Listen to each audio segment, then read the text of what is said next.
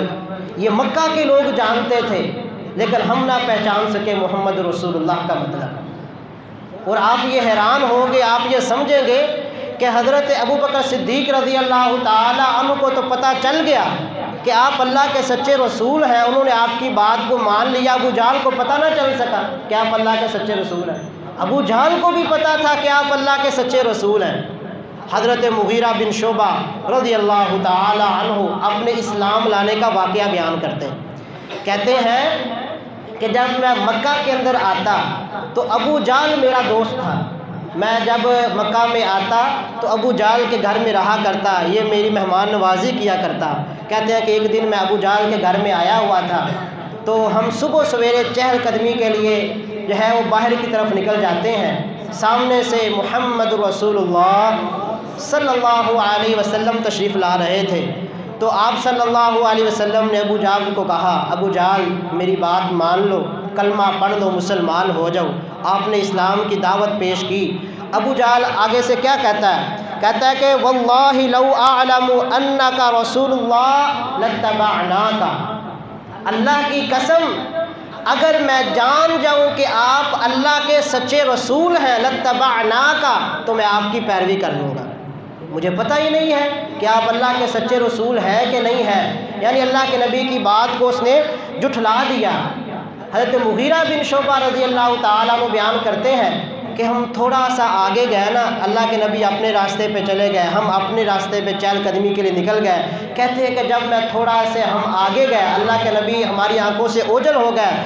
تو ابو جہل کیا کہتا ہے؟ واللہ لا اعلم انہ رسول اللہ صلی اللہ علیہ وسلم. قسم اٹھا دی، کہتا اللہ کی قسم اے مغیرہ مجھے پتہ ہے کہ یہ اللہ کے سچے رسول ہیں.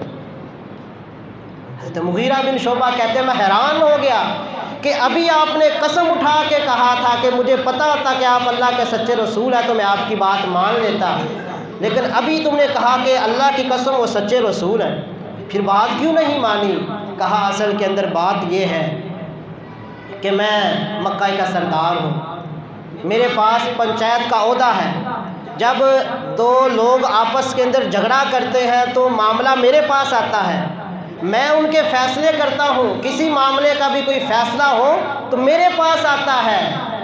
ابو جہل کیا کہتا ہے؟ کہتا ہے کہ اگر میں محمد رسول اللہ صلی اللہ علیہ وسلم کی بات کو مان لوں لاتبعناک، پھر میں فیصلے نہیں کر سکتا، مجھے بھی فیصلہ کروانا پڑے گا تو محمد رسول اللہ سے کروانا پڑے گا صلی اللہ علیہ وسلم.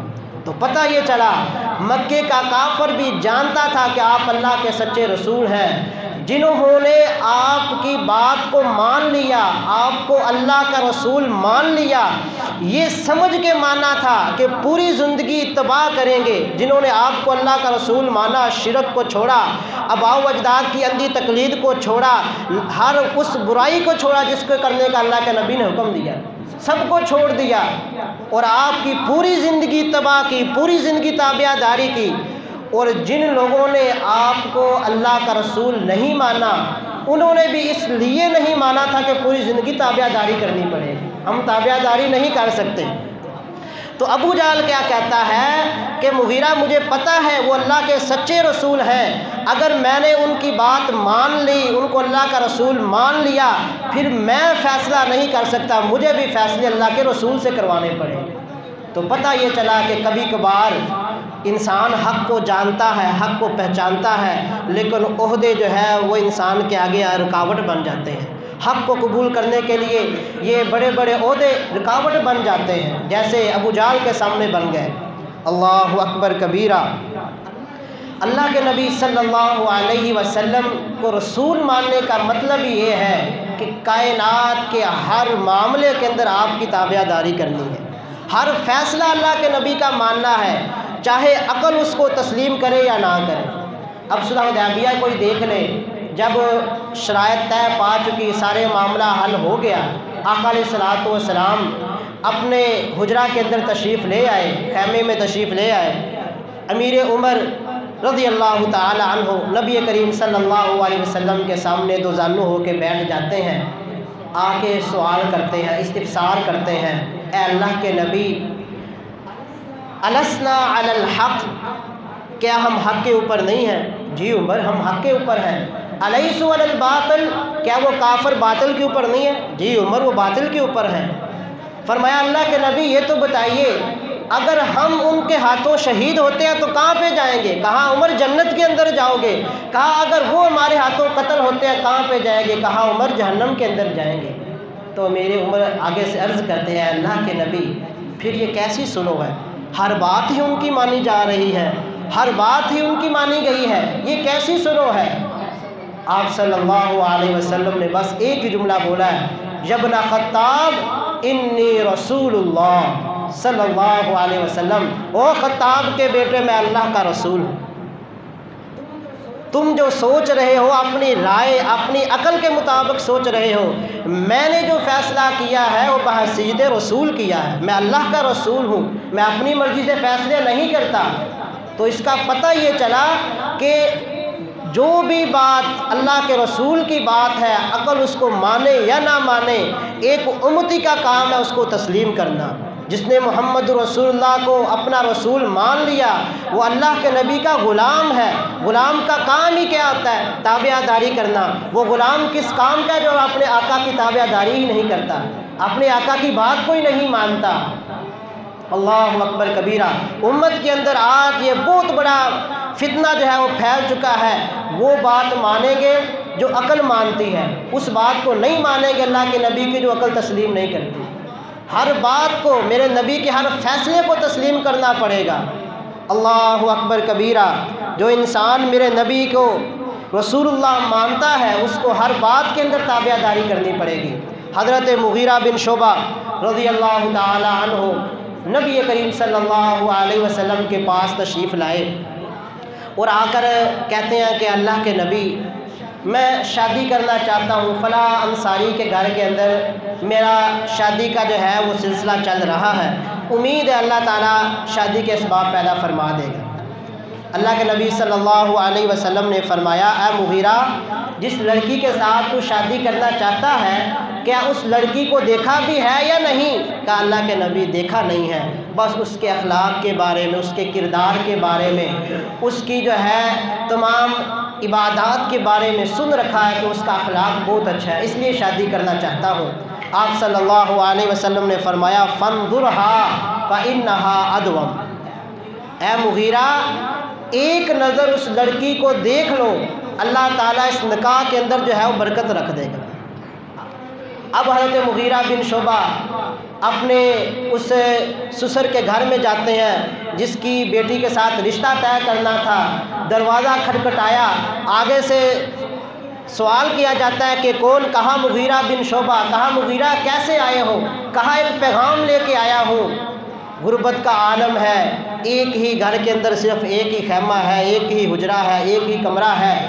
حضرت مغیرہ بن شعبہ کہتے ہیں مجھے اس کمرے میں بٹھا دیا گیا، اب جس بچی کے ساتھ میری شادی ہونی ہے وہ بھی وہیں پر ہی پردے کے اندر بیٹھی ہے، اور اس کا باپ بھی وہاں پر بیٹھا ہے، میں نے ان کو وہ سارا معاملہ سنا دیا کہ اللہ کے نبی نے حکم دیا تھا، میں نے اللہ کے نبی کو وہ سارا معاملہ سنایا تھا، تو آقا علیہ الصلوۃ والسلام نے کہا تھا کہ ایک نظر دیکھ لینا۔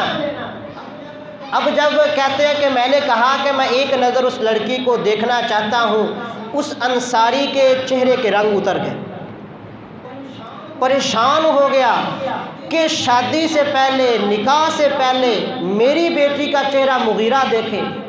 یہ ان کی غیرت کے خلاف تھا، ان کے مزاج کے خلاف تھا، ان کے قوم اور برادری کے یہ خلاف تھا۔ ایک وقت تھا ہماری مائیں اور بہنیں اس قدر غیرت مند ہوا کرتی تھی۔ سیدہ عائشہ صدیقہ رضی اللہ تعالی عنہا فرماتی ہیں، اللہ انصار کی عورتوں کے اوپر رحم کرے۔ انصاری پردے کے معاملے میں اس قدر غیرت مند تھے، اللہ اکبر کبیرہ، کہ جب پردے کا حکم نازل ہوا، انصار کے چند لوگ، رات عشاء کی نماز کے بعد یہ حکم نازل ہوا، انصار کے چند لوگ آقا علیہ الصلوۃ والسلام کے پاس بیٹھے ہوئے تھے۔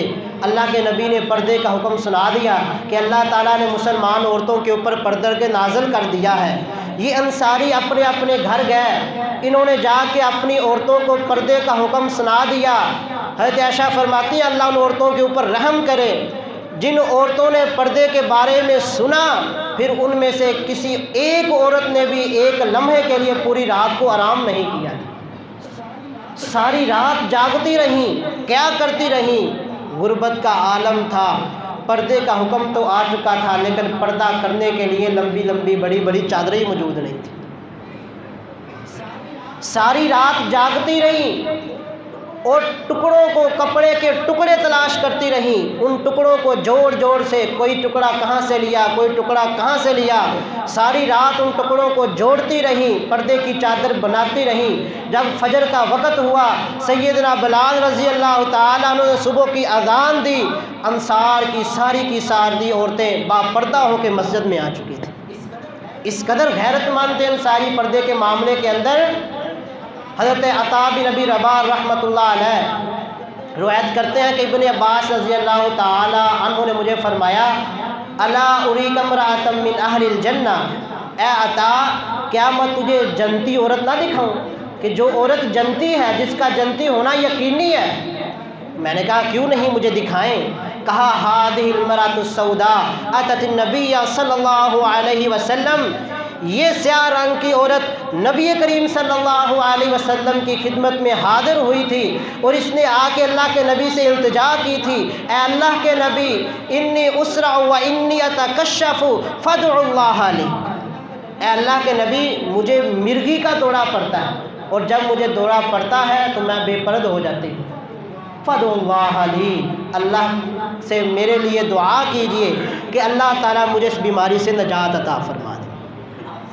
آپ صلی اللہ علیہ وسلم نے فرمایا، ان شئتی صبرتی ولک الجنہ وان شئتی دعوت ان یعافیک، آپ نے فرمایا کہ اگر تو اس بیماری کے اوپر صبر کرے گی، میں اللہ کا نبی تمہیں یہ ضمانت دیتا ہوں کہ تو جنت میں اندر جائے گی۔ اس بیماری کے صبر کا ثمر یہ ہے، اجر یہ ہے کہ اللہ تجھ کو جنت عطا فرمائے گا۔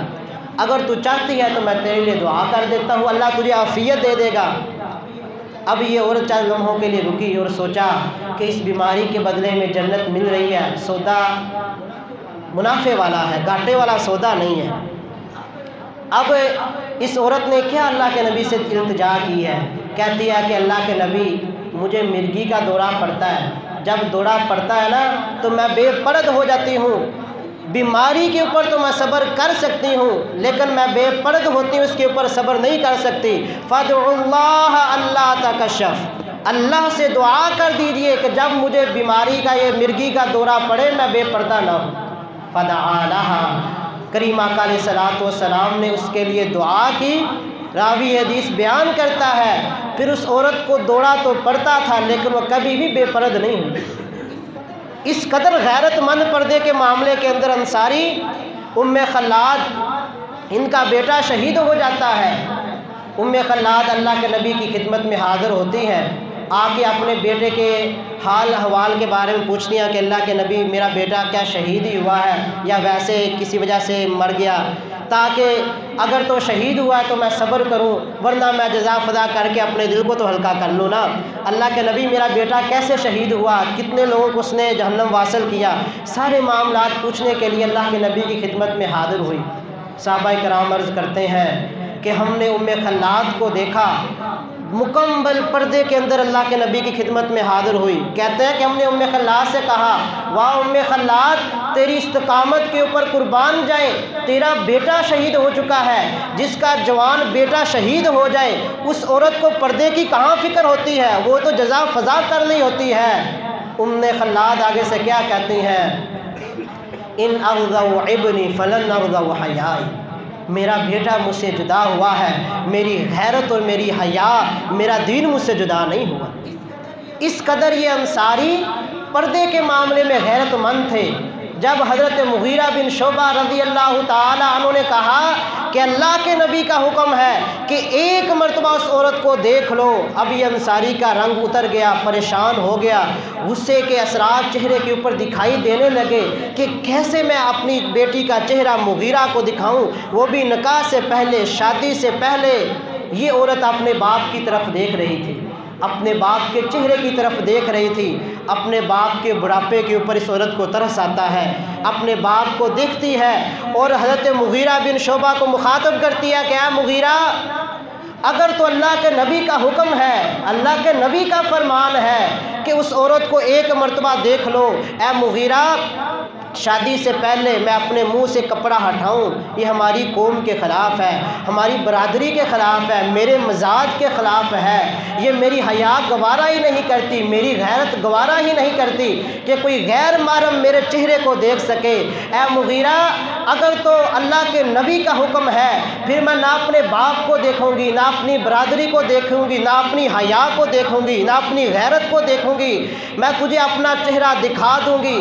اگر مغیرہ یہ تیرے اپنے جذبات ہیں تو میں تجھے اللہ کا واسطہ دیتی ہوں، یہاں سے اٹھ کے چلا جا۔ حضرت مغیرہ بن شعبہ کہتے ہیں کہ نہیں، یہ میرے اپنے جذبات نہیں ہیں بلکہ اللہ کے نبی کا حکم ہے۔ اس عورت نے نہ اپنے باپ کی طرف دیکھا، نہ اپنی برادری کی غیرت کی طرف دیکھا، اس نے اپنے چہرے سے پردے کو ہٹایا۔ حضرت مغیرہ بن شعبہ نے چہرہ دیکھا اور ساتھ ہی کہہ دیا کہ مجھے یہ شادی قبول ہے۔ پھر اہل عرب اس بات کے گواہ ہیں، اس عورت کے نکاح کے اندر ایسی اللہ تعالیٰ نے برکت رکھی کہ سب لوگ اس کے اوپر رشک کیا کرتے تھے۔ تو میرے بھائیوں، بتانے کا مقصد یہ ہے کہ جس کو اللہ کا رسول مانے اس کی تابع داری کرتے ہیں، پھر اپنی قوم، اپنی برادری، اپنے آباء و اجداد کی تقلید کو نہیں دیکھتے کہ ہمارے باپ دادا کیا ایسے ہی تھے، ہمارے باپ دادا جس دین کے اوپر تھے ہم بھی وہی کریں گے، جو ہمارے امام اور مقتدی کہتے ہیں ہم بھی وہی کریں گے، جو پیر صاحب کہتے ہیں ہم اس بات کو مانیں گے۔ ایسا نہیں ہو سکتا۔ جس کو رسول اللہ مان لیا جائے، زندگی کے ہر معاملے کے اندر ان کی اتباع کرنی پڑتی ہے۔ مکے کا کافر جانتا تھا رسول اللہ کا مطلب، آج میں نے اور آپ نے اس مطلب کو نہیں سمجھا۔ اللہ اکبر کبیرہ۔ نبی کریم صلی اللہ علیہ وسلم آپ کی ذات کو مکے کے کافر بھی مانتے تھے۔ آج ہم آپ کی ذات کے تذکرے کرتے ہیں اور تذکرہ کرنا بھی چاہیے، یہ ہمارے ایمان کا حصہ ہے۔ آقا علیہ الصلوۃ والسلام کی ذات ساری کائنات سے اعلیٰ ہے، آپ ساری کائنات سے افضل ہے۔ اس کائنات کے اندر کوئی ایسا دوسرا آیا ہی نہیں جو میرے نبی کی شان کا مقابلہ کر سکے۔ میرے نبی کے شان اور مرتبہ یہ ہے، آقا علیہ الصلوۃ والسلام نے فرمایا انا سید ولد آدم ولا فخر، میں ساری کائنات آدم، ساری آدمیت کا سردار ہوں، ساری انسانیت کا سردار ہوں۔ فرمایا وبیدہ لواء الحمد، کل قیامت کا دن ہوگا، میرے جھنڈے کے تلے ساری انسانیت ہوگی، ساری آدمیت ہوگی، لیکن میں فخر نہیں کرتا۔ وانا اول شافع واول مشفع، ساری کائنات کی سب سے پہلے میں سفارش کروں گا، میری سفارش کے ساتھ حساب و کتاب شروع ہوگا، میری سفارش سے پہلے حساب و کتاب شروع نہیں ہو سکتا۔ یہ میرے نبی کا مقام ہے، یہ میرے نبی کی شان ہے، میرے نبی کو اللہ وہ مقام عطا کرے گا، کسی نبی کو وہ شان نہیں مل سکتی۔ جنت کے اندر جو سب سے بلند مقام ہے، جسے مقام محمودہ کہا جاتا ہے، وہ اللہ تعالیٰ میرے نبی کو عطا کرے گا۔ یہ میرے نبی کی شان ہے، مقام ہے۔ یہ آپ کی ذات ہے، لیکن میرے بھائیوں یہ آپ کی ذات کا اقرار، آپ کی ذات کو تو مکے کا کافر بھی مانتا تھا۔ جب آپ صلی اللہ علیہ وسلم نے اعلان نبوت کیا، مکہ والوں کو توحید کی دعوت دی، تو آپ صلی اللہ علیہ وسلم نے فرمایا تھا کہ او مکہ کے لوگوں، تمہارے اندر 40 سال کا وقت میں نے گزارا ہے، کیا کبھی مجھے جھوٹا پایا ہے؟ کبھی میں نے جھوٹ بولا ہے؟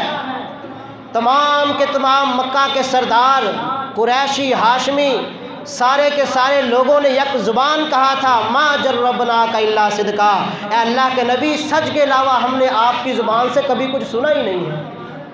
آپ امانت دار ہیں، آپ صداقت والے ہیں، آپ نے کبھی جھوٹ نہیں بولا، آپ نے کبھی خیانت نہیں کی، آپ جو بھی کہتے ہیں سچ کہتے ہیں۔ مکہ والے میرے نبی کی ذات کو مانتے تھے، آپ کو سب سے سچا اور سب سے امانت دار تسلیم کرتے تھے۔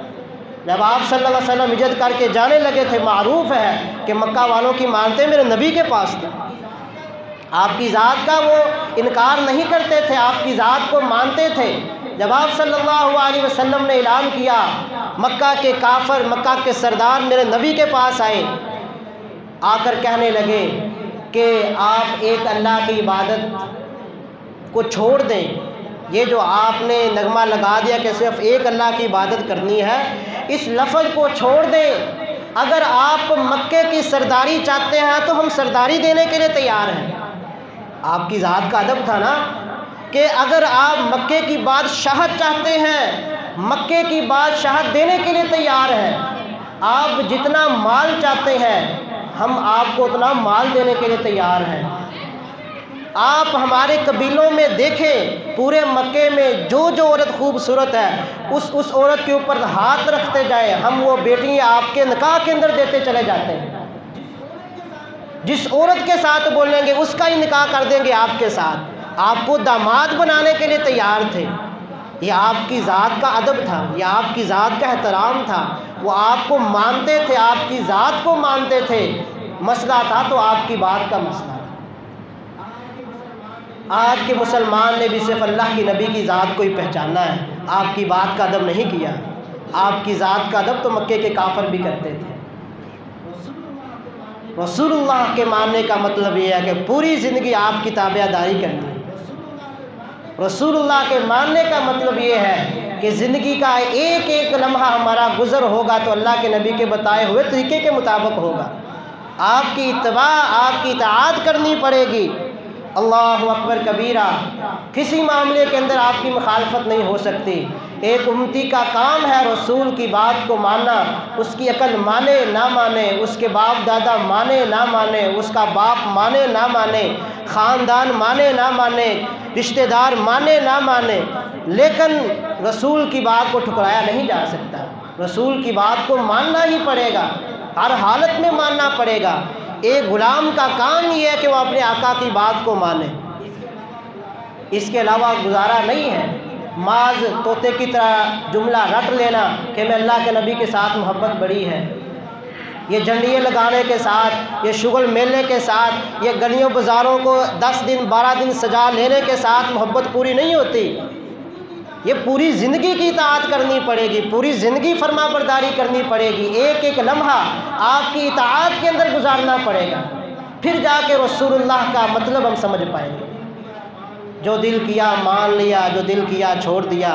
دل کیا تو نماز فجر کے وقت اٹھ پڑے، دل کیا تو نہ پڑھی، دل کیا تو ظہر پڑھ لی، دل کیا تو نہ پڑھی، دل کیا مغرب پڑھی، دل کیا تو عشاء بھی چھوڑ دی۔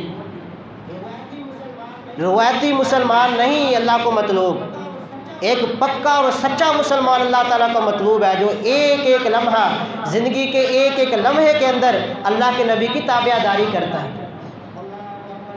اللہ اکبر کبیرہ۔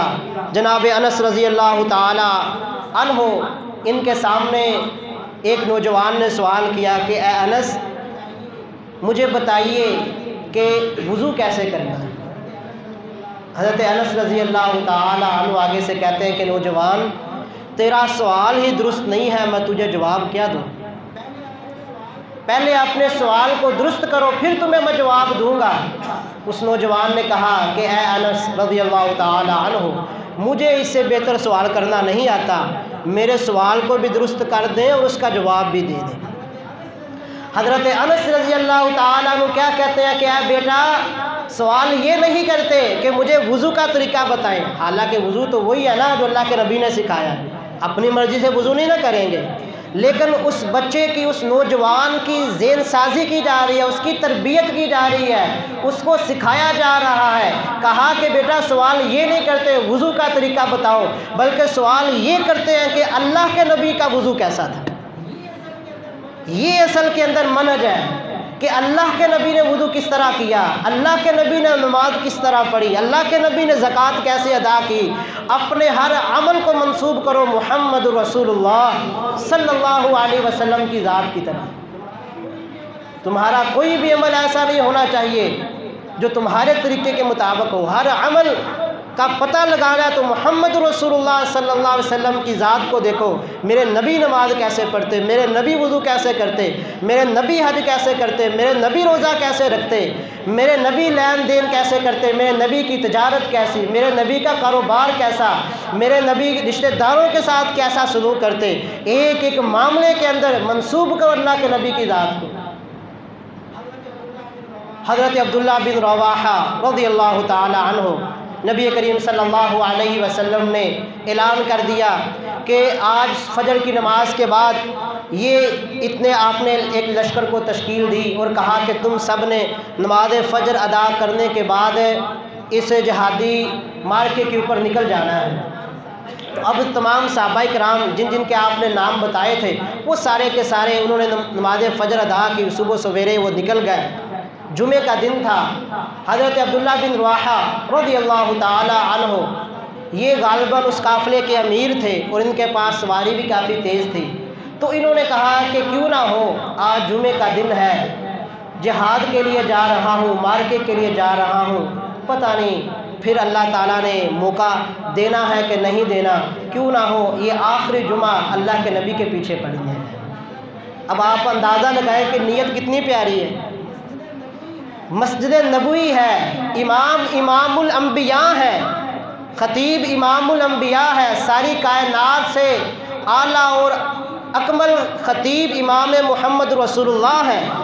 نیت یہ ہے کہ اللہ کے نبی کے پیچھے آخری جمعہ ادا کر لیتا ہوں، پھر اپنے قافلے کے ساتھ اپنے دوستوں کے ساتھ مل جاؤں گا۔ حضرت عبداللہ رضی اللہ تعالی عنہ وہاں پہ بیٹھ جاتے ہیں، آپ صلی اللہ علیہ وسلم کی طرف دیکھ رہے ہیں، خطبہ سماعت فرما رہے ہیں۔ آقا علیہ السلام نے خطبے کو ختم کیا، میرے نبی نے نظر دوڑائی، عبداللہ وہاں پر بیٹھے ہوئے ہیں، کہا عبداللہ تمہیں کیا مسئلہ بنا؟ میں نے تو تم کو لشکر کے ساتھ جانے کے لیے روانہ کیا تھا۔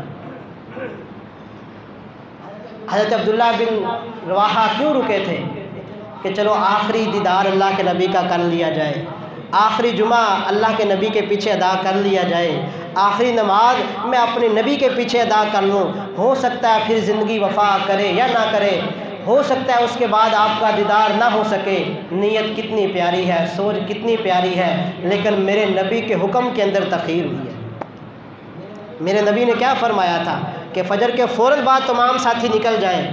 عبداللہ بن رواحہ کی نیت بڑی اعلیٰ ہے، نیت بڑی پکیزہ ہے، تاخیر ہوئی ہے تو وہ نیکی کے لیے ہوئی ہے، اچھی نیت کے لیے ہوئی ہے۔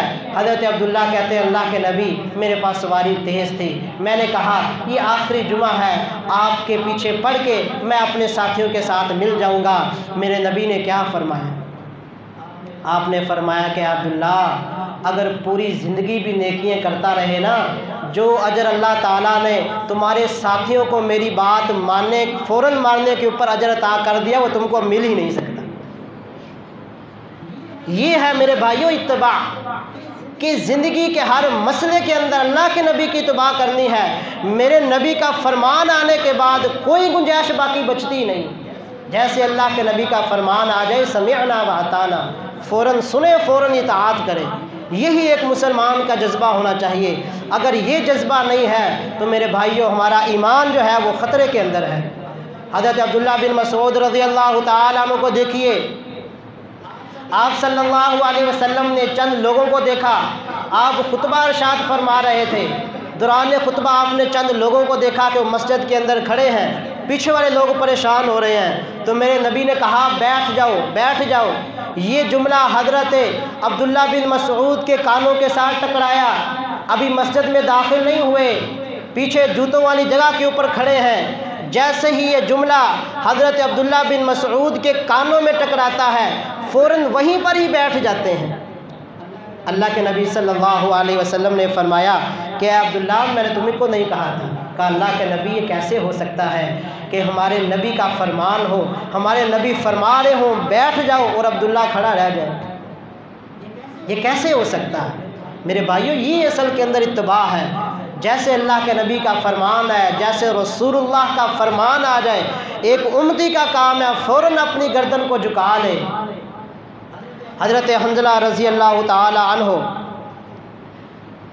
شادی کی پہلی رات ہے، صبح فجر کے وقت آواز آ رہی ہے کہ اللہ کے نبی صلی اللہ علیہ وسلم تمام لوگوں کو فرما رہے ہیں، طلب کر رہے ہیں۔ حضرت حنظلہ رضی اللہ تعالی عنہ نے ابھی غسل بھی نہیں کیا، فوراً اللہ کے نبی کی بات کے اوپر لبیک کہا ہے اور اللہ کے نبی کے پاس چلے جاتے ہیں۔ آقا علیہ الصلوۃ والسلام نے ایک لشکر تشکیل دیا اور اس جہاد کے لیے حضرت حنظلہ کو بھی روانہ کر دیا۔ اللہ کے نبی کی فوراً بات کو مانا، یہ نہیں کہا کہ اللہ کے نبی ابھی میرے اوپر غسل واجب ہے، میں غسل کر کے آ جاتا ہوں۔ نہیں، اللہ کے نبی کا فرمان آ گیا، فوراً نکل گئے، جہاد کے اندر گئے، مارکے کے اندر جو ہے وہ شہید ہو جاتے ہیں۔ اور آپ جانتے ہیں کہ ایک جس انسان کو شہادت کا رتبہ مل جائے، شہید کو غسل نہیں دیا جاتا۔ حضرت حنظلہ رضی اللہ تعالی عنہ کے بیوی نبی کائنات محمد رسول اللہ صلی اللہ علیہ وسلم کی خدمت میں حاضر ہو جاتی ہیں اور آ کر عرض کرتی ہیں کہ اللہ کے نبی، حنظلہ کے اوپر تو غسل واجب ہو چکا تھا، یہ اسی حالت کے اندر ہی شہید ہو چکے ہیں۔ آپ صلی اللہ علیہ وسلم مسکرائے اور کہا، حنظلہ کی بیوی پریشان کیوں ہوتی ہوں؟ میں فرشتوں کو دیکھ رہا ہوں جو فرشتے حضرت حنظلہ رضی اللہ تعالیٰ عنہ کو غسل دے رہے ہیں۔ یہ میرے بھائیوں اصل کے اندر اتباع ہے، یہ پیروی ہے۔ جب تک اس پیروی کا جذبہ انسان کے دل کے اندر پیدا نہیں ہو سکتا، اس وقت تک ایک مسلمان کامل اور حقیقی مسلمان بن ہی نہیں سکتا۔ حضرت سعد رضی اللہ تعالیٰ عنہ اسلام لانے کے بعد 4 سال زندہ رہے ہیں اللہ کے نبی کے ساتھ، صرف 4 سال کی صحبت اختیار کی ہے۔ جب اس دنیا سے گئے ہیں، جب شہید ہوئے ہیں، اللہ کے نبی صلی اللہ علیہ وسلم نے فرمایا کہ سعد کی وفات کے اوپر اللہ کا عرش بھی جھوم اٹھا، اور فرمایا کہ میں نے دیکھا 70,000 فرشتے حضرت سعد رضی اللہ تعالیٰ عنہ کے جنازے کے اندر شریک ہو چکے تھے۔ لوگوں نے باتیں کی کہ سعد کا جنازہ بڑا ہلکا تھا، پتہ نہیں کیا مسئلہ ہے، کیا وجہ بنی۔ لوگ یہ سمجھتے تھے جس کا جنازہ ہلکا ہو اس کا کوئی مسئلہ ہوتا ہے، اس کا کام خطرناک ہے۔ تو آپ صلی اللہ علیہ وسلم نے وضاحت کی، فرمایا کہ 70,000 فرشتے حضرت سعد رضی اللہ تعالیٰ عنہ کے جنازے کے ساتھ شریک تھے۔ ہم میرے بھائیوں زندگیاں بیت چکی ہیں، 50 سال، 60 سال، 70 سال، 80 سال کی عمریں ہو چکی ہیں۔ کیا ہمارے اندر بھی وہ تبدیلی آئی ہے جو 4 سالوں کے اندر سعد رضی اللہ تعالیٰ عنہ کے اندر آ چکی تھی؟ میرے بھائیوں، میرے ماؤں اور بہنوں، اصل کے اندر محمد رسول اللہ صلی اللہ علیہ وسلم یہ ایک جملہ رٹنے کا نام نہیں ہے کہ لا الہ الا اللہ محمد رسول اللہ رٹ لیا، بار بار پڑھ لیا، وظیفہ کر لیا تو یہ کام مکمل ہو گیا۔ نہیں، یہ ایک پوری زندگی کا ضابطۂ حیات ہے محمد رسول اللہ۔ زندگی کے ایک ایک لمحے کے اندر، زندگی کے ایک ایک پہلو کے اوپر رہنمائی لینی ہے تو محمد رسول اللہ صلی اللہ علیہ وسلم سے لینی ہے۔ وَإِن تُطِيعُوهُ تَهْتَدُوا، اگر تم چاہتے ہو کہ ہدایت یافتہ بن جاؤ تو آقا علیہ الصلوۃ والسلام کی تابعداری کر لو، آپ کی فرما برداری کر لو، آپ کی اطاعت کر لو، تم ہدایت یافتہ بن جاؤ گے۔ جب ہدایت یافتہ بن جاؤ گے تو اللہ کی جنت کے مہمان بن جاؤ گے۔ یہ ہدایت اللہ کی طرف سے ہے، اسی لیے آپ صلی اللہ علیہ وسلم فرمایا کرتے تھے، حدیث قدسی ہے، یبن آدم کلکم ضال الا من ہدیت فاستہدونی اہدکم۔ حدیث قدسیہ نبی کریم صلی اللہ علیہ وسلم نے فرمایا، اللہ فرماتے ہیں کہ ابن آدم تم سب کے سب گمراہ ہو، الا من ہدیت، مگر جس کو میں ہدایت دے دوں، فاستہدونی اہدکم، تم مجھ سے ہدایت مانگا کرو میں تم کو ہدایت عطا کر دوں گا۔ اگر جنت میں جانا ہے تو ہدایت بغیر کوئی بھی انسان جنت میں نہیں جا سکتا، اور یہ ہدایت ڈاکٹر نہیں دے سکتا، وکیل نہیں دے سکتا، انجینئر نہیں دے سکتا، کوئی دنیا کا ادیب، کوئی مفکر، کوئی عالم، کوئی مفتی، کوئی قاری نہیں دے سکتا۔ یہ ہدایت دینی ہے تو اللہ تعالیٰ نے دینی ہے، اللہ سے ہدایت کا سوال کرنا ہے۔ یہ ہدایت کیسے ملے گی؟ وَإِن تُطِيعُوهُ تَهْتَدُوا، جب تم اللہ کے رسول کی اطاعت کرو گے اللہ تم کو جو ہے وہ ہدایت عطا فرمائے گا۔ اللہ تعالیٰ سے دعا ہے کہ زندگی کے ہر موڑ کے اوپر نبی کریم صلی اللہ علیہ وسلم کی اتباع، آپ کی پیروی کرنے کی اللہ تعالیٰ ہم کو توفیق عطا فرمائے۔ وآخر دعوانا الحمد للہ رب العالمین۔